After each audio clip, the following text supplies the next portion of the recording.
آپ individual پائرٹی، personal پائرٹی، بہت اعلیٰ کردار، بہت اعلیٰ تقوی، بہت زاہد، بہت عابد، سب کچھ ہے، لیکن اس نظام کا حصہ ہے جو نظام باطل ہے۔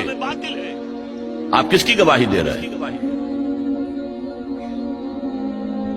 وَمَن لَّمْ يَحْكُم بِمَا أَنزَلَ اللَّهُ فَأُولَٰئِكَ هُمُ الْكَافِرُونَ، جو فیصلے نہیں کرتے اس چیز کے مطابق جو اللہ نے نازل کی ہے، وہی تو کافر ہیں۔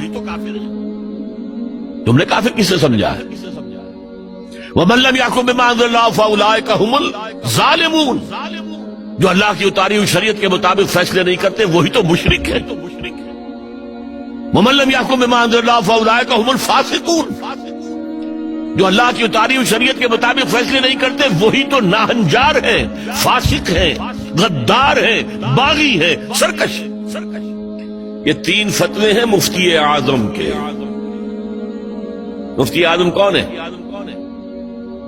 اللہ۔ قرآن میں یہ لفظ آیا ہے اللہ کے لیے، یفتیکم، یستفتونک، اے نبی یہ آپ سے فتویٰ مانگ رہے ہیں کلالہ کے بارے میں۔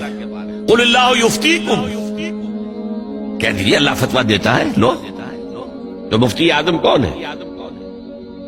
یہ سارے دنیا کے مفتی مل کر بھی اگر مفتی بن جائے ایک تو کیا اللہ کے برابر ہوں گے؟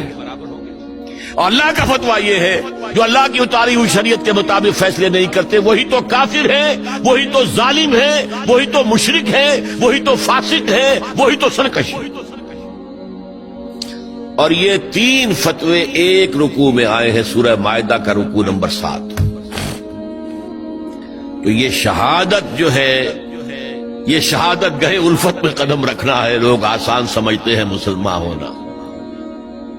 ٹھیک ہے کہہ دیا اشہد ان لا الہ الا اللہ واشہد ان محمد رسول اللہ، اب تمہیں معلوم نہیں ہے شہادت گاہ میں آ گئے ہو۔ اور شہادت سے مراد تمہارے قول سے اللہ اور اس کے دین کی گواہی ملنی چاہیے، تمہارے عمل سے اللہ کی اور اس کے دین کی گواہی ملنی چاہیے، اور انفرادی ہی نہیں اجتماعی سطح پر اللہ کے دین کو قائم کر کے گواہی دو دنیا کے سامنے کہ دیکھو یہ ہے اللہ کا دین، آؤ۔